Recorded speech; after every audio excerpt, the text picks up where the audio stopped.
Welcome back. Thanks for watching. I really do appreciate it. Please like, share, and subscribe to my channel. Especially the likes and the subscribes really help grow the channel and help my algorithms when people search for stuff.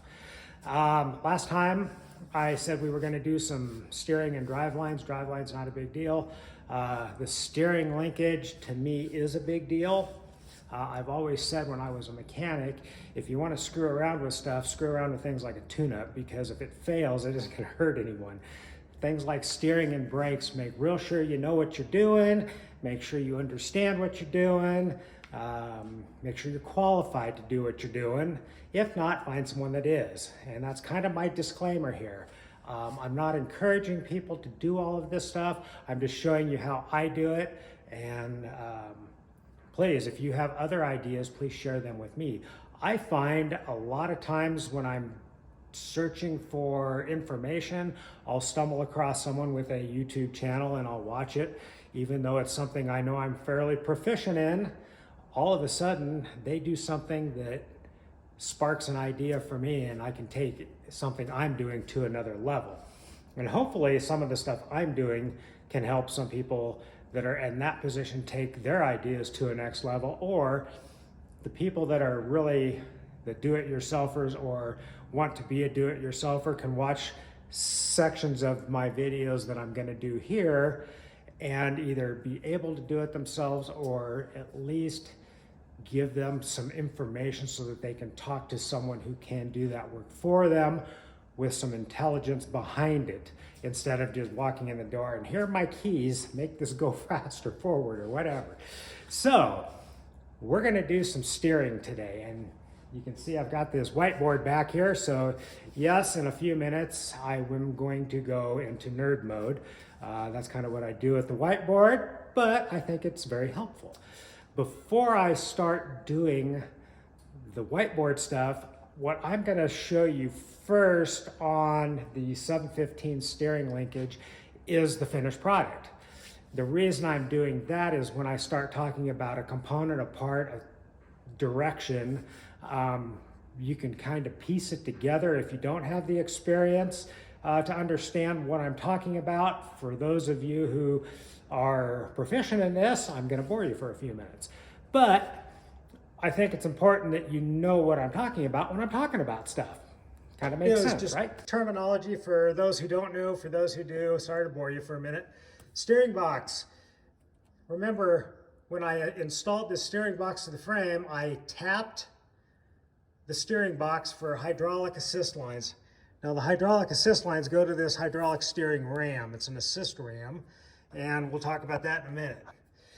Out of the steering box, you've got this pitman arm, and the pitman arm turns left and right, and it moves this steering rod called a drag link. Now there's a tie rod end on both ends of the drag link, making it the drag link assembly.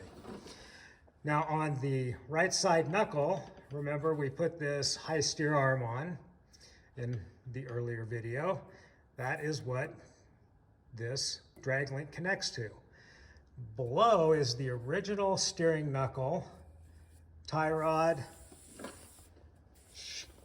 and tie rod end. Now this lower assembly is called the tie rod, and it moves the wheels left and right. The drag link pulls and pushes the knuckle to make the tie rod move in parallel, both of those. Now the hydraulic assist ram is tapped into the steering box, and high pressure to this fitting here pushes the ram that direction, so that is the left high pressure side. This one, when it pushes the tie rod this way, and it is the right side high pressure steering line. So those are the basic components that we're going to talk about. Okay, to the whiteboard. By the way, sorry if I'm sniffling a little bit. Allergies hit me really hard this week, so I kind of a little clogged up here. First thing I wanted to do is go over some other terminology and show you what those are on the whiteboard. Now, the M715, we are doing what's called a crossover steering system on it. This works with straight axles, non-independent front suspension stuff. When you get into full independent front suspension, you start having to run a lot of geometry theory where your tie rod ends and your pivot point on your control arms are in parallel and unison and blah, blah, blah. Much simpler when you're running a straight axle. And even though it's simple, there's some pretty good geometry. And we're not going to talk much about the alignment geometry. We've done that in the past, and I can do that again if people want to request that. But this picture here is the T-type steering, and just this is the tire, this is the knuckle, tire and the knuckle, steering box.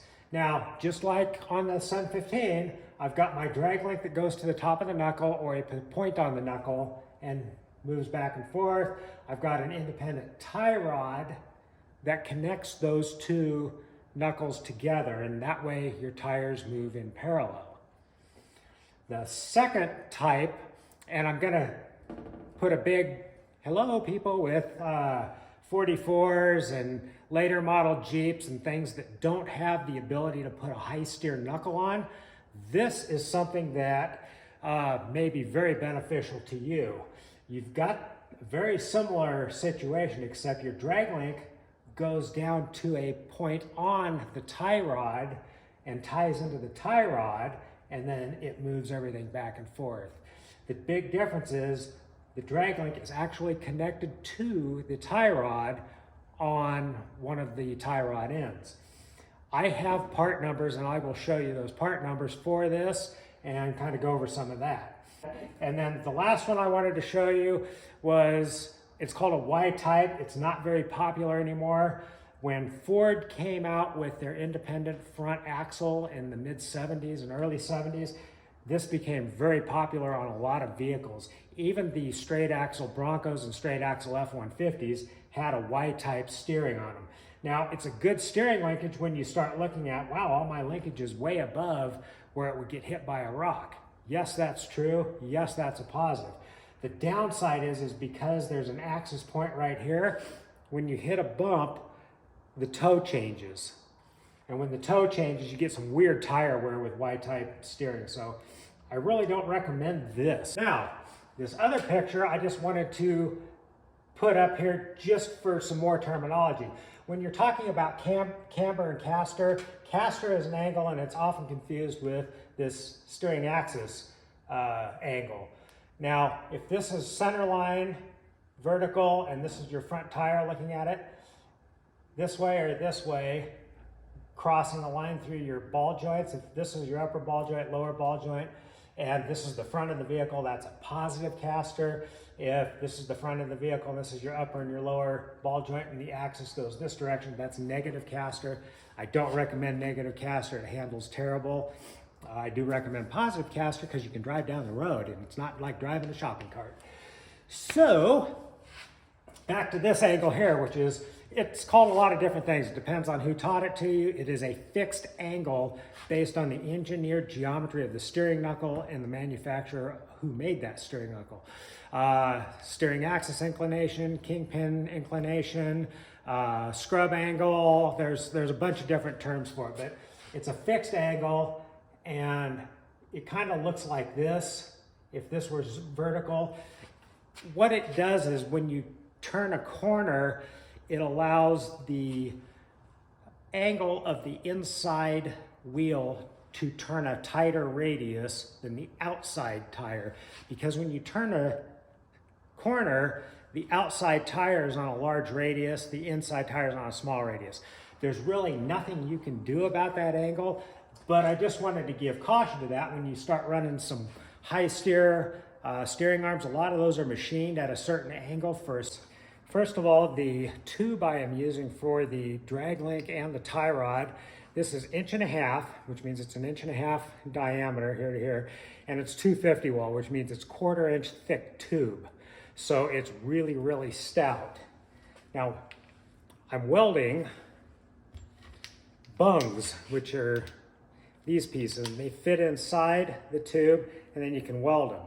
Now, it's highly recommended that you drill holes, drill a complete hole through here, slide this on, and also plug weld your bung. However, you can see how thin the wall is on this bung. If they're really thin, I generally don't bung or plug weld them, but I'm very competent. My weld will never fail up here. If you get a bung that has a thick wall, that like this one's too thick, it won't fit in there. But if you get a thick wall bung, I absolutely recommend drilling them and plug welding them. It's a stronger joint. So you also see I'm holding this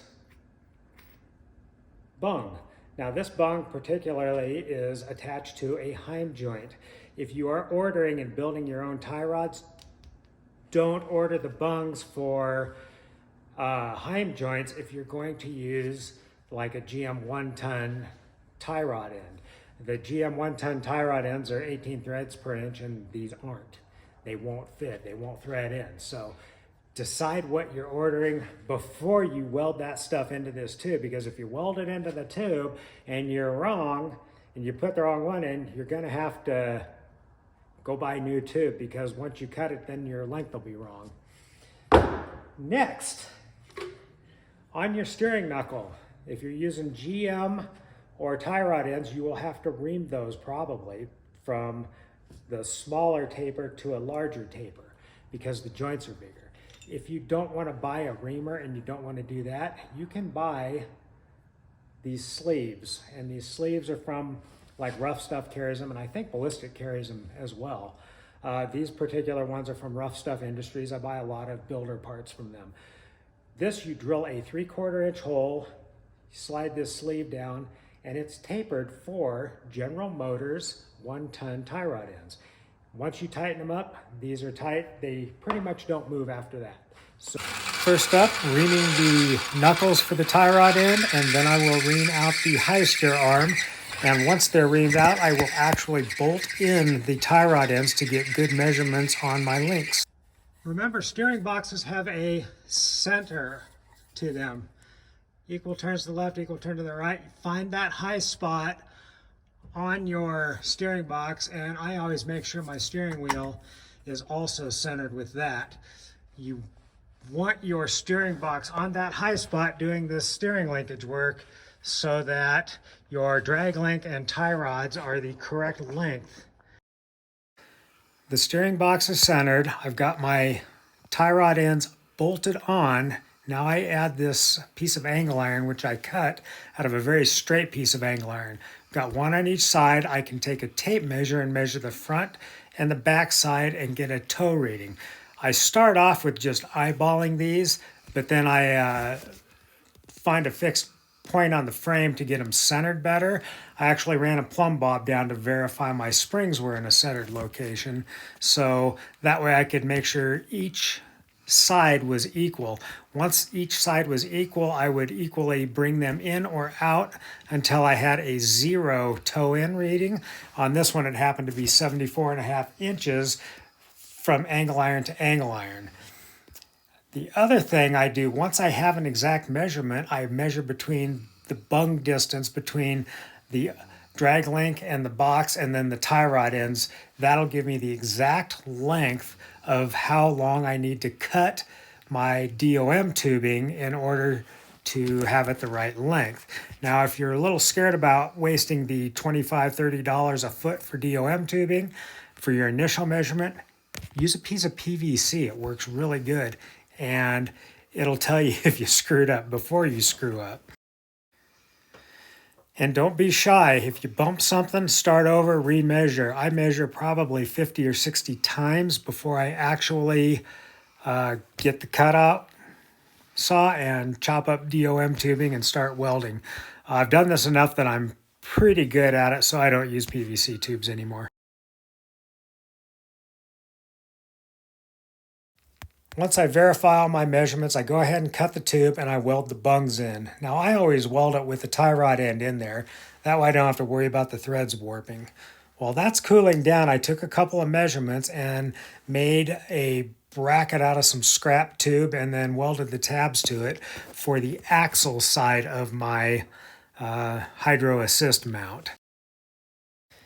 While we're watching me weld this, I try to make these brackets so that they sit as close to centered and parallel with the tie rod as I can. I also try to keep it above the tie rod to keep it from getting hit by anything.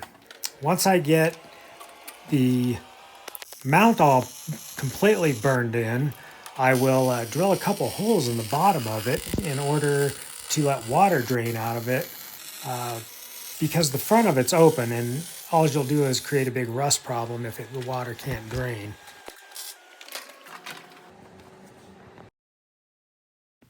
And yes, I drill holes in both of the tubes because water would collect in both of them, not just one of them. I know this is going to get a little long-winded here, but once I have the axle side for the hydraulic ram welded in, I actually install the ram, and this is an 8-inch ram. I have 8 inches of swing, so I go 4 inches, and I center the steering ram on the tie rod, bolted to the tabs. Once I find that location centered on the tie rod, and I try to get it as close to center on the tie rod itself so that it will split the load between the two ends, I tack one tab, not both of them. That way I can fully weld the outside of it. I pull it off, and then like you can see here, I fully weld the inside of it. And the reason I do that is because if I weld the outside of both of them, I can't weld more than a little bit on the inside of either of those tabs. So I now take the tie rod end off, bolt the other tab to it tight enough just to hold it in place. Now I can fully weld the outside, and then I'll just weld as far as I can get on the inside. And I assure you, this ain't gonna fall off.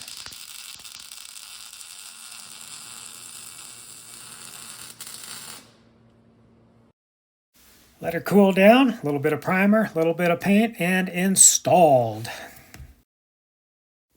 The steering ram is nice and flat and parallel with the tie rod. It makes for really good operation.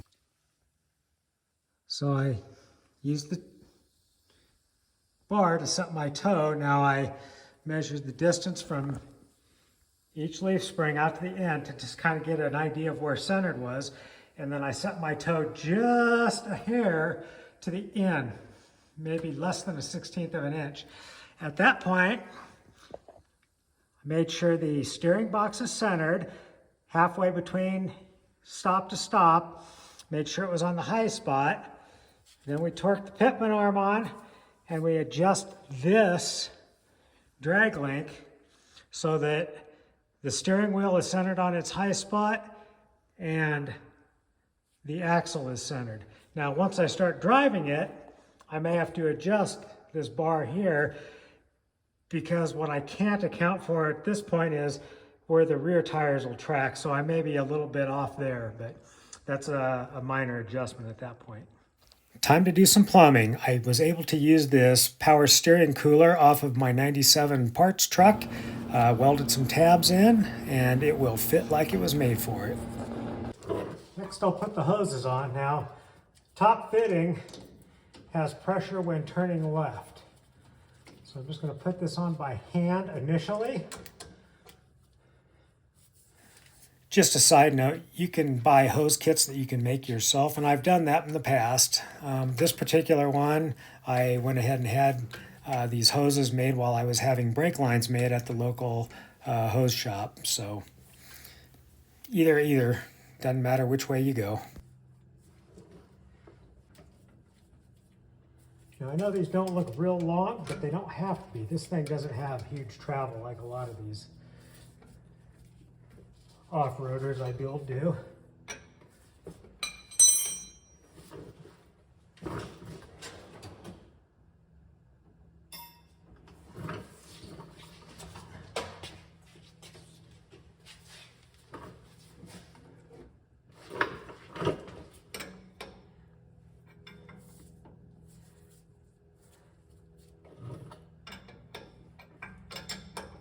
Once I get the lines routed the way I like them, snug these up. You don't have to Gorilla tighten them. The reason I actually use hydraulic assist steering is it takes a whole bunch of the load off of the steering box, and it eliminates pretty much all the kickback when you're off-roading, especially with big tires. As such, now I'll put a zip tie here with a separator. That'll kind of keep them stable. I've got a fan shroud that'll be here, so I don't have to, they can't hit the fan anyway, but now we'll fill it with fluid and give her a shot. After it's full, cycle the steering a few times, make sure you don't have any leaks, make sure everything works as it's supposed to. I just wanted to show you at the end of this how flat that drag link is. I would have to stuff this suspension or let the suspension drop out over a foot before I would get much of a change of angle in that drag link. So I'm just going to tell you this because I have driven this on the highway now at 80 miles an hour with one finger on the steering wheel. It really works good. So, you know, pay attention to steering geometry. It really makes a difference in how things drive. There are superseded part numbers, but these are the part numbers I use for the GM tie rod ends. And out, if you notice, coil springs over here. You can also see right there is a track bar or a panhard bar. Then up here is the drag link end, tie rod end. The other end of the drag link is down here, and you can see the axle mount for the panhard bar, track bar is here. Having these at a really steep angle creates a lot of problem with bump steer, but the track bar or panhard bar and your drag link being close to the same length will help reduce it a huge amount. And probably the most important part is these have the same arc. So when this one drops down, the track bar and the drag link both have the same degree of arc to them. And even though these are offset, they're offset the same on both ends. So when your arc is the same, you avoid bump steer. And what relates to bump steer is that angle right there.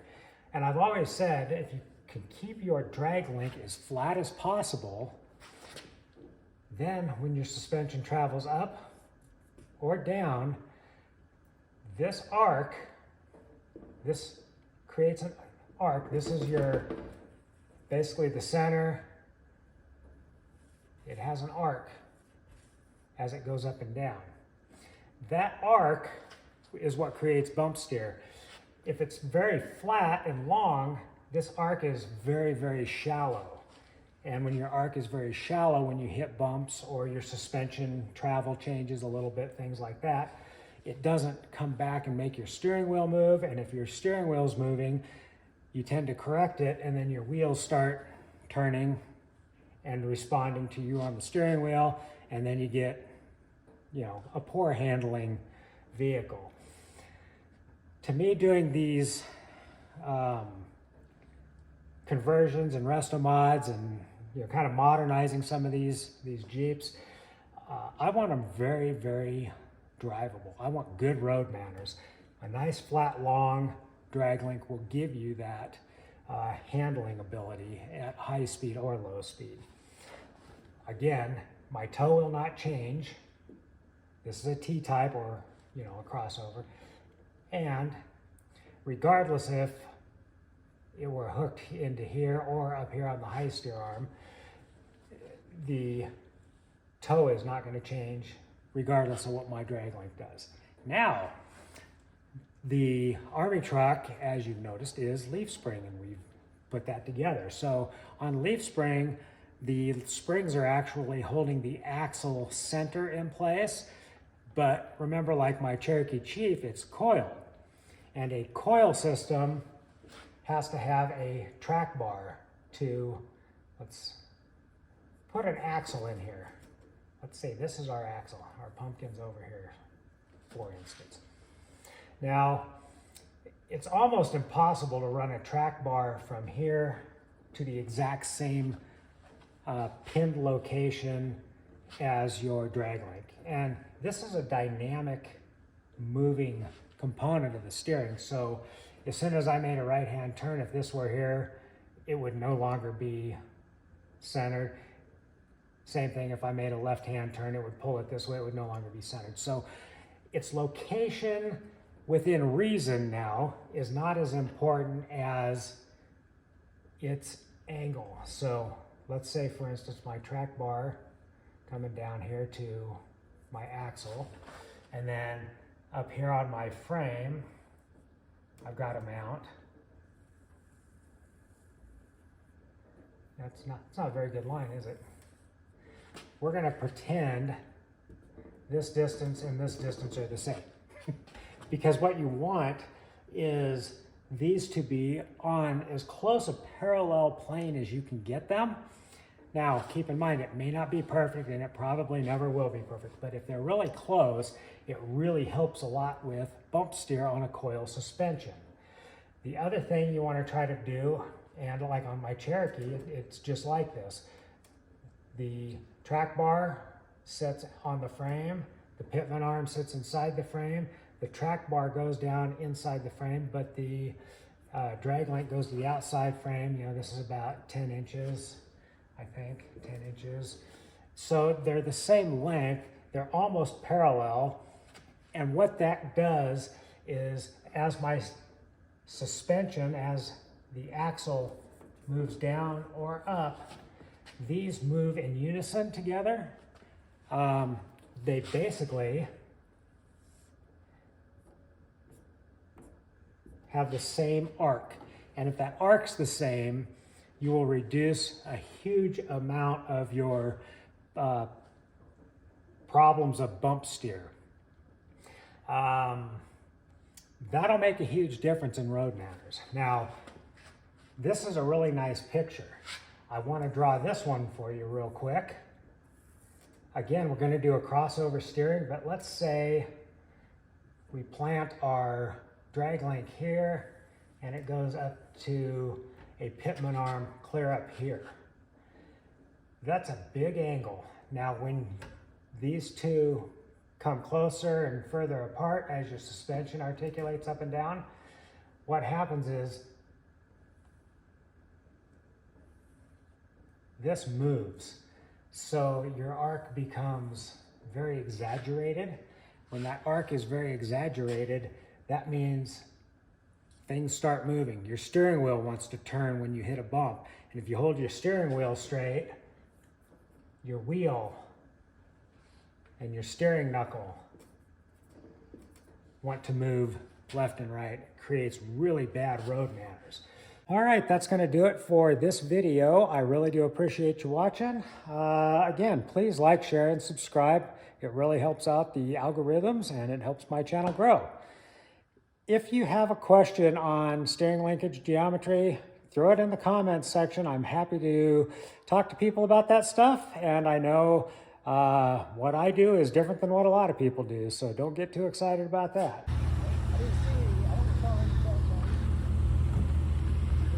So can you guess where we're at today? We're at the leather desert spot.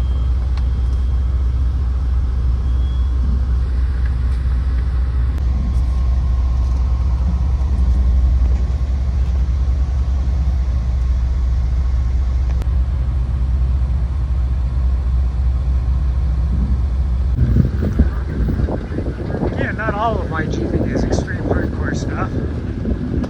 This is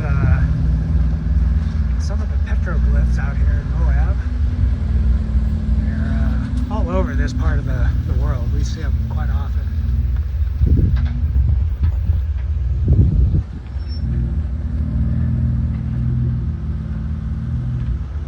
Now we're going to drop down into the creek bed.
Little driver.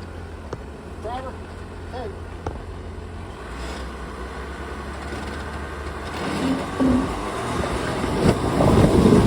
There you go.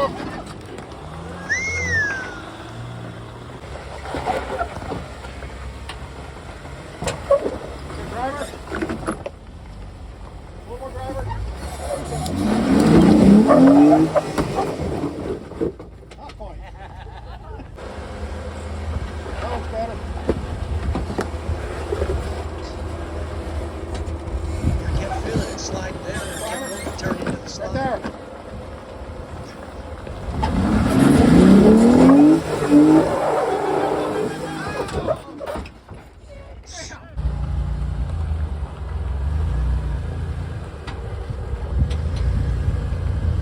Good.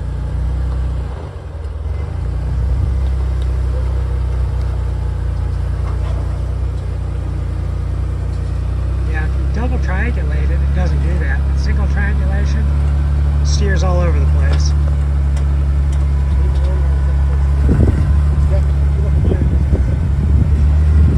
Okay, straight. It's good. Right there. How's that rock over there? You're clearing it right now.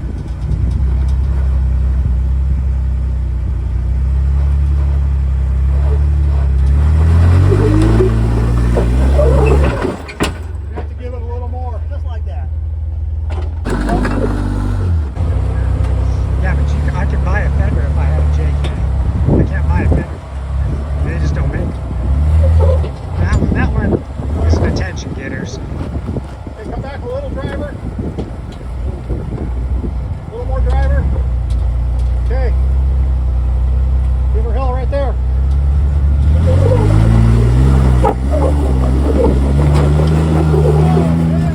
Good job. Okay, straight. Okay, try it from right there. You come just a hair, driver. Just Nope, remember, too you gotta far. commit. Right there. You're on this side? Yeah. You're clear right now. Give it a go. Give it a go. Starts to climb. Stay in it. Second gear. I launched from right there once, and you're back there a little ways away, so. Make start climbing. Nope. Too little, too late. Start turning passenger. Huh? Start turning passenger. Get your front end climb.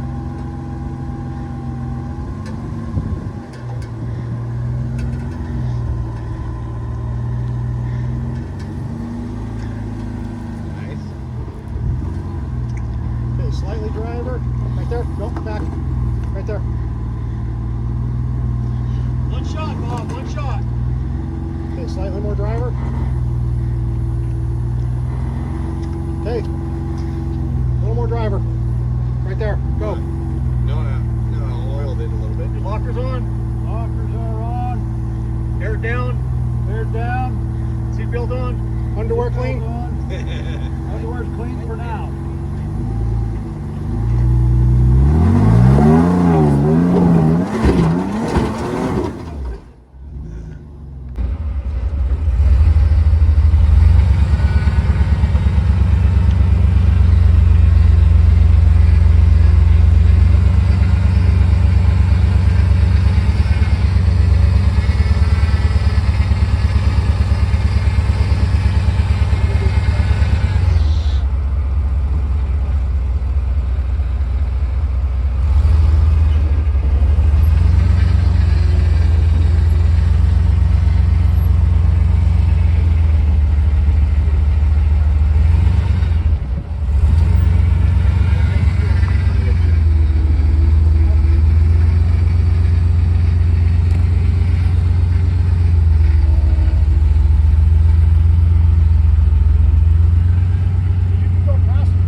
See you next time.